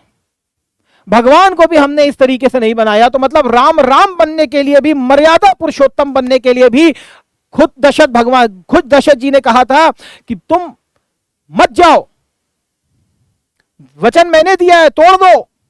मत मानो। लेकिन नहीं, मर्यादा पुरुषोत्तम फिर कैसे होगा, कैसे फिर राम राज्य आएगा? गए पिता की बात को मानने के लिए, बाद में प्रजा की बात को भी माना। राम राज्य, सुशासन, जहां अंतिम खड़े व्यक्ति की बात को भी सुना जाता था, वो है राम राज्य। तो संघर्ष तो हमारे प्रभु के जीवन में भी बहुत बड़ा रहा। भगवान श्री कृष्ण को देखिए, संघर्ष ही संघर्ष दिखाई पड़ेगा। कौन कितना बड़ा संघर्ष है बताइए। पैदा ही जेल में हो रहे हैं और माँ बाप को वहीं पर वो छोड़ करके आ रहे हैं। माँ बाप को भी जाते हैं तो पता नहीं कितने साल बाद वो बकायदा निकालते हैं वहां से। तो तुम्हारे जीवन में भी संघर्ष है, तो तुम भी भगवान राम के पद चिन्हों पर हो, भगवान कृष्ण के पद चिन्हों पर हो।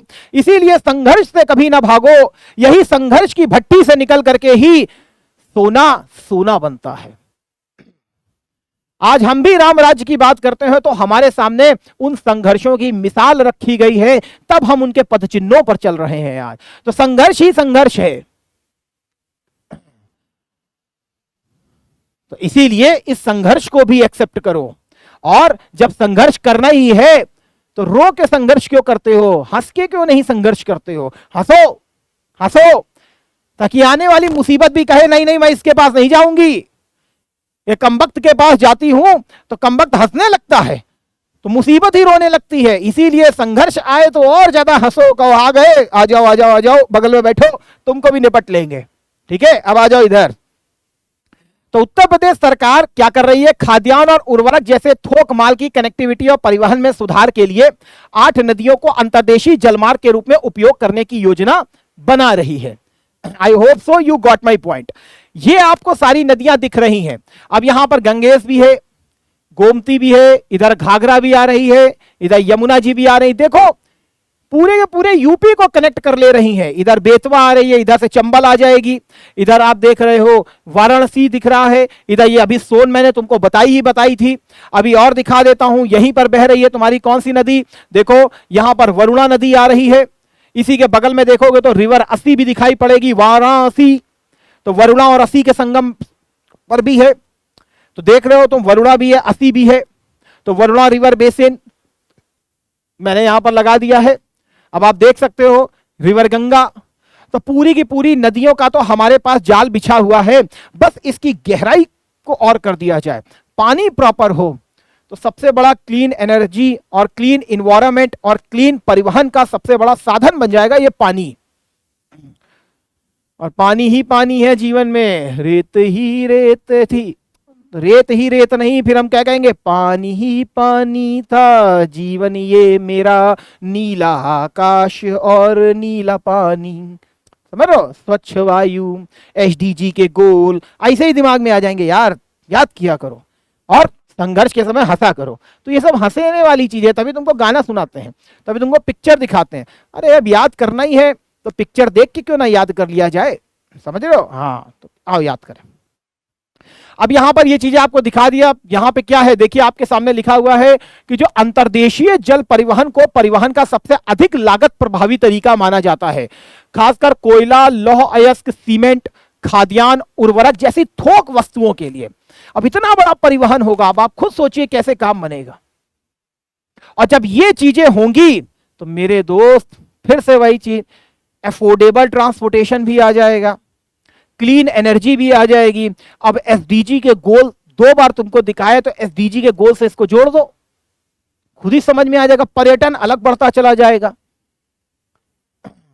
यही चीज इसमें तुमको दिखाई गई है। और ये जो भारत सरकार का विजन है, मैरीटाइम इंडिया विजन 2030, लिखा हुआ है गवर्नमेंट टू इन्वेस्ट इतने लाख करोड़ इन पोर्ट इंफ्रास्ट्रक्चर। तो भैया ये पोर्ट इंफ्रास्ट्रक्चर का मतलब क्या है? जो पोर्ट का इलाका है वहां पूरा डेवलपमेंट करना, नदियों की सफाई करना, पूरा उसकी गाद को हटाना और उसको उतना गहराई बनाना जिससे बाकायदा परिवहन आसानी से हो सके।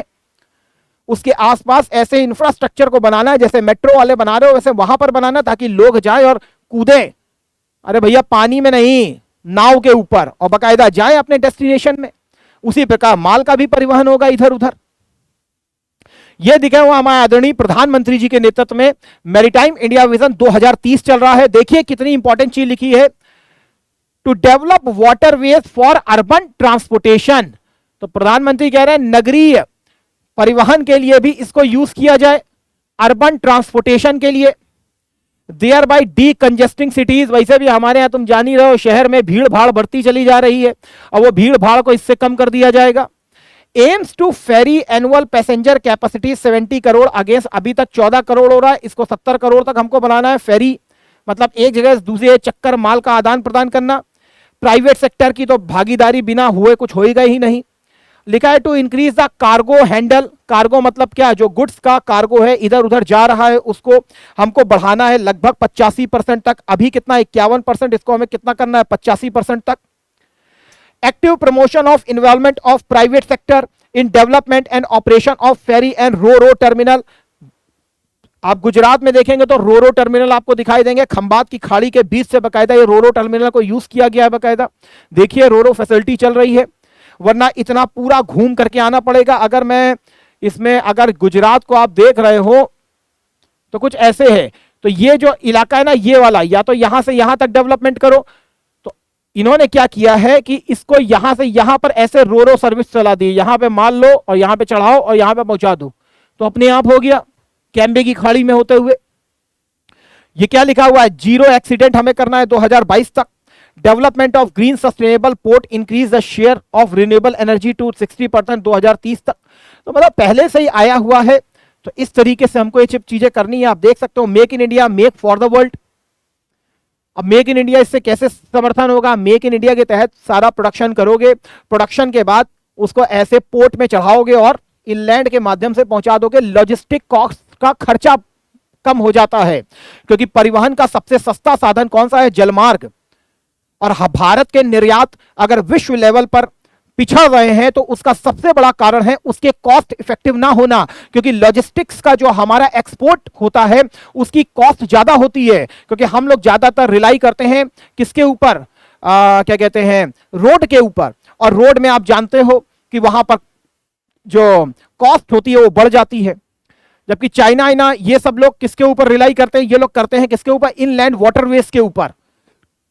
तो इसीलिए वहां कॉस्ट भी कम होती है। तो हमको ऐसे इनोवेटिव उपाय अपनाने होंगे। तो ये सब चीजें आप पढ़ सकते हो। वही लिखा हुआ है कि 2030 तक क्या करना है, मैरीटाइम इंडिया का 5% तक इसको बढ़ा देना है। अभी क्या है, अंतर्देशीय जल परिवहन इनलैंड वाटरवेज को जो हम लोग यूज कर रहे हैं अप्रॉक्स केवल 2% है। 2030 तक हर हाल में 5% तक इसको हमें बढ़ाना है। यही चीज आपको यहां पर मैंने लिखा हुआ है। गंगा विलास लग्जरी क्रूज भी अभी आपने देखा था, जो कि वाराणसी से चालू हुआ था, वाया बांग्लादेश होते हुए 27 नदियों से गुजरता हुआ 3200 किलोमीटर से अधिक की दूरी तय की थी। ये वाली जो आपको मैं दिखा रहा हूं, ready to swift sail, Prayagraj Varanasi start हुआ और इस तरीके से लोगों को घुमाता हुआ लेकर के गया कहां तक, डिब्रूगढ़ तक, वाया बांग्लादेश से होता हुआ। तो एक तरफ अगर आप इसको देखें तो केवल और केवल लोगों के परिवहन के माध्यम से भी देख सकते हो, पर्यटन के माध्यम से देख सकते हो। देखो, journey will start from Ganga Aarti, visit Sarnath Buddhism. इसके अलावा देखिए कौन कौन से हैं, मायोंग, तांत्रिक क्राफ्ट, माजुली, रिवर आइलैंड, ये सबको यूज कर रहा है।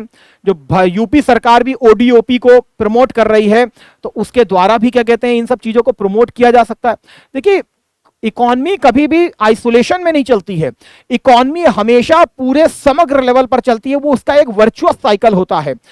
कोई भी सेक्टर अकेले डेवलप नहीं होता, एक सेक्टर 50 सेक्टर से जुड़ा होता है, और उस 50 सेक्टर को से असंख्य रोजगार पैदा होते हैं, जो कि ऑर्गेनाइज्ड रोजगार भी होते हैं और अनऑर्गेनाइज्ड रोजगार भी होते हैं। तो ये सब इकोनॉमी के लिए बहुत इंपॉर्टेंट है, और फिर पर्यावरण के लिए तो हमारी इंपॉर्टेंट है ही है, उसको तो हमको लेके आना ही होगा। तो वही चीज लिखा हुआ है, वैष्णाइट कल्चर इन असम, तो मतलब पर्यटन को भी बढ़ावा मिला था इससे। और देखिए, बंगाल डेल्टा से होकर जा रहा है, रॉयल बंगाल टाइगर दिखा रहा है, काजीरंगा गेंडे को भी दिखा रहा है, और स्विट्जरलैंड वाले सब ऐसे ऐसे टुकुर टुकुर देख रहे हैं। हाँ बे, देखो वो गेंडा मेरा है, ये वो शेर मेरा है, कौन कर रहा है? तो स्विट्जरलैंड वाले, क्योंकि भाई इसमें स्विट्जरलैंड वाले बैठे थे ना, तो गए होंगे, देख रहे होंगे, अच्छा यार रॉयल बंगाल टाइगर ऐसा होता है, अच्छा बेटा ठीक है, आओ चलो कभी स्विट्जरलैंड कहीं घुमा लाते हैं तुमको। मतलब तुम समझ रहे हो, मतलब ये है कि पर्यटन भी दिख रहा है, तीर्थ यात्रा भी करवा रहे हैं, माल भी आदान प्रदान हो जाएगा, और दूसरी तरफ पर्यावरण जो है अपने आप स्वच्छ रहेगा, नीला आकाश तो दिखता ही रहेगा, वैसे ही पेट भर जाएगा हमारा देख करके, क्या नीला आकाश दिख रहा है यार, चांदनी रात दिखाई देगी रात में, अरे क्या बात है यार, टाइटैनिक हमारे यहाँ ही होगा। लेकिन अब वो टाइटैनिक वाली पूरी फीलिंग आ जाएगी, बढ़िया आराम से ऊपर देखोगे। लेकिन वो टाइटैनिक वाले हादसे नहीं होंगे, याद रखना, क्योंकि हमारे यहाँ बर्फ बर्फ वाला कोई काम नहीं है, और हमेशा महादेव का जब साथ है तो फिर हर चीज अच्छी है, और हम हर हर भोले बस। वैसे भी तुमने देखा होगा चंद्रयान गया है तो सबसे पहले भगवान तिरुपति के दरबार गए थे, महाराज सब आप ही के हाथ में है। तो अब जब तिरुपति जी को सौंप दिया इस जीवन का सब भार तुम्हारे हाथों में, तो महादेव के हाथ में हमने सौंप दिया, अब महादेव जाने सब अच्छा ही अच्छा होगा, सब मंगल ही मंगल होगा। इसीलिए भारत भौतिकतावाद के साथ साथ आध्यात्मिकता की जननी है, इसमें विवेकानंद जी हमेशा अमर रहेंगे। तो यह आध्यात्म है, भले ही हमने चंद्रयान को बना लिया हो, भले ही हमने इन सबको बना लिया हो, लेकिन पूजन हमारा पहले होगा, ताकि महादेव का हमेशा आशीर्वाद हमारे धरती के ऊपर, हमारे भारत के ऊपर हमेशा विद्यमान रहे।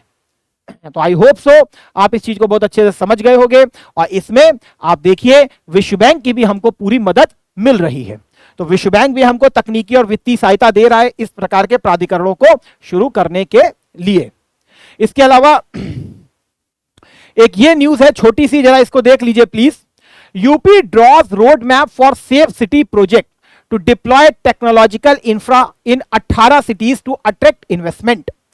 भाई यूपी सरकार जो है देश की पहली सरकार बन गई है जो इस प्रकार से सेफ सिटी के प्रोजेक्ट को लेकर के आई है। सर ये सेफ सिटी का प्रोजेक्ट क्या है? तो ये अभी लागू हो रहा है। सेफ सिटी जो है वो महिलाओं के लिए भी सेफ सिटी होगी, बच्चों के लिए भी होगी, इंडस्ट्रियल के लिए भी सेफ सिटी होगी, सबके लिए होगी। मतलब आपको मालूम है जो हमारे आदरणीय मुख्यमंत्री जी हैं उनके द्वारा अभी इन्वेस्टर सबमिट किया गया था। यूपी बिहार में थोड़ा सा ये प्रॉब्लम है कि यहां पर माना जाता है कि थोड़ा सा इन्वायरमेंट जो है थोड़ा सा क्या कहते हैं, थोड़ा सा गुंडागर्दी वाला ज्यादा है। तो उसी के हिसाब से यहां पर डेवलप किया जा रहा है सेफ सिटी प्रोजेक्ट। तो सरकार पूरी तरीके से दे रही है और इसके तहत पूरा प्रमाण पत्र दिया जाएगा कि यह पूरा सेफ सिटी है। पुलिस को उस हिसाब से अब मॉडर्नाइज बनाया जा रहा है, महिलाओं के अनुकूल बनाया जा रहा है। तो हर चीज को डेवलप किया जा रहा है ताकि किसी भी प्रकार से कोई चुनौती उपस्थित ना हो। तो सबसे पहले इसको हम लोग 17 जिलों में 18 जिलों में सबसे पहले इसको हम लोग लागू कर रहे हैं, मंडल वाले क्षेत्रों में। फिर इसको धीरे धीरे आगे बढ़ाया जाएगा, फिर इसको धीरे धीरे आगे बढ़ाया जाएगा। यही चीज लिखा हुआ safe and secure all 17 municipal corporation and Gautam Buddha Nagar will become safe city in first phase. तो मतलब 17 वो हो गए प्लस एक ये हो गया, तो इनको सबसे पहले चरण में डेवलप किया जाएगा। फिर जो रेस्ट हमारे बचेंगी 57 डिस्ट्रिक्ट बचेंगे, उसको फिर हम लोग सेकेंड फेज में इसको डेवलप करेंगे। उसके बाद जितनी 143 म्युनिसिपैलिटीज हैं उनको फिर इनके साथ लिंक्ड किया जाएगा। सबसे इंपॉर्टेंट चीज क्या है? Besides women safety the project will also focus on elderly children और डिफरेंटली एबल्ड।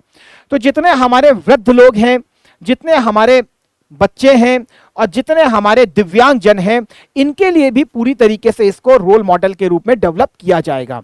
तो हर जगह सीसीटीवी कैमरों को लगाया जाएगा। यहां पर लिखा हुआ है every police station will be equipped with CCTV कैमरे। इस प्रकार के एनसीसी, एनएसएस वॉलंटियर, इन सबको भी यूज किया जाएगा। पिंक बूथ्स को बनाया जाएगा।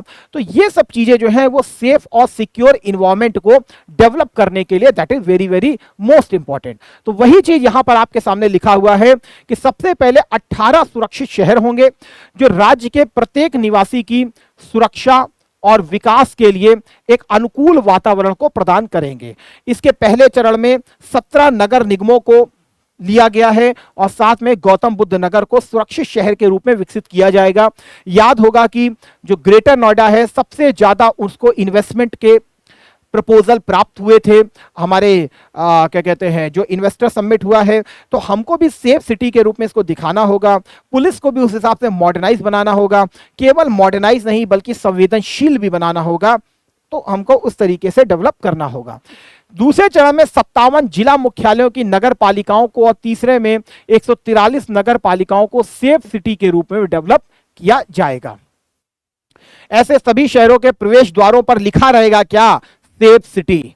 तो मतलब ये समझ लो, जो गुंडा होगा वो पहले समझ जाएगा ये सेफ सिटी लगा हुआ है, समझ रहे हो, तो आप कायदे में रहो बिल्कुल। तो पहले ही से एक मैसेज चला जाएगा किसके पास, गुंडे के पास, कि आना नहीं यहाँ पर, ये सेफ सिटी है, समझ रहे हो।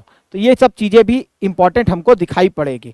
इसके अलावा यहाँ पर जैसे मैंने एक आपके लिए लिखा हुआ है कि महिलाओं के अंतर के लिए क्या क्या किया जा रहा है, तो लिखा हुआ लखनऊ पुलिस कमिश्नरेट के अंतर्गत क्या किया जा रहा है, एक मॉडर्न कंट्रोल रूम्स बनाए गए हैं पुलिस के लिए, देखिए, जो कि पिंक पुलिस बूथ बनाए गए हैं, आशा ज्योति केंद्र बनाए गए हैं, सीसीटीवी कैमरेस को लगाया जा रहा है, प्रत्येक जो थाना है वहां पर हेल्प डेस्क को भी यूज किया जा रहा है वुमेन काउंसलिंग के लिए, पुलिस स्टेशन पैनिक बटन्स बनाए जा रहे हैं किसमें, बसेस में, and other security measures were implemented. ये सब चीजें किए गए हैं, इसको एज इट इज उठा करके महिला सुरक्षा पे आप डाल सकते हो। इवन कानून व्यवस्था वाला जो मैंने आपको पहले चैप्टर भी पढ़ाया था, तो भी आप इसको यहां पर यूज कर सकते हो। सेफ सिटी प्रोजेक्ट को लेकर के क्या क्या यूपी सरकार कर रही है, क्या क्या किया गया है, तो इस पूरे पैराग्राफ को उठा करके फेंक सकते हो कि कानून व्यवस्था को मजबूत करने के लिए इस प्रकार के भी प्रयास किए गए हैं, तो आप इसको एक रख सकते हो। पिछली क्लास में आपको याद होगा कानून व्यवस्था के ऊपर मैंने आपको पढ़ाया था, तो कानून व्यवस्था के साथ ये सेफ सिटी वाला भी जुड़ा हुआ है। याद रखिएगा, कोई भी लेक्चर जो है आइसोलेशन में नहीं है, सभी एक दूसरे से कनेक्टेड होती हैं चीजें, और वो कनेक्शन आपके पेपर 5 और पेपर 6 से जुड़ा हुआ है। तो अब मैंने जैसे बताया कि पिछले लेक्चर में मैंने आपको पढ़ाया था उसके बारे में, कानून व्यवस्था के बारे में, उसी कानून व्यवस्था के जो आप अपना टॉपिक आपका जो रजिस्टर होगा उसमें आप इसको लिख सकते हो कि सेफ सिटी का कोई प्रोजेक्ट भी आ रहा है। और सेफ सिटी मतलब गवर्नमेंट कह रही है सेफ सिटी, तो गवर्नमेंट ने वहां पर प्रॉपर अनुकूल मेजर्स लिए होंगे, तभी वहां पर पूरा एक साइन बोर्ड लगा देंगे हड़प्पा टाइप का, ये सेफ सिटी है, समझ रहे हो। तो सेफ सिटी है तो समझ लो इस चीज को। तो अपने आप मतलब गवर्नमेंट खुद इस प्रकार को प्रमाणित कर रही है, सेफ सिटी है, यहां पर सभी के लिए सेफ है। तो बहुत अच्छा एक इनिशिएटिव है गवर्नमेंट की तरफ से, ठीक है। तो ठीक है डियर ऑल, आज के सेशन को हम लोग यहीं पर सीमित रखते हैं। आशा करता हूं कि ये जो सेशन है आपके पढ़ाई में कुछ मददगार जरूर साबित होगा। आगे इसी प्रकार से हम लोग और भी डिफरेंट सेशन आपके लिए लेकर के आते रहेंगे। तब तक उस परम पिता परमेश्वर से आप सभी छोटे भाई बहनों के लिए, बड़े भाई बहन और देवीय सज्जनों के लिए मंगल की कामना, और उसी मंगल की कामना के साथ आज के सेशन को मैं यहीं समाप्त करता हूं। जय हिंद, जय भारत, वंदे मातरम।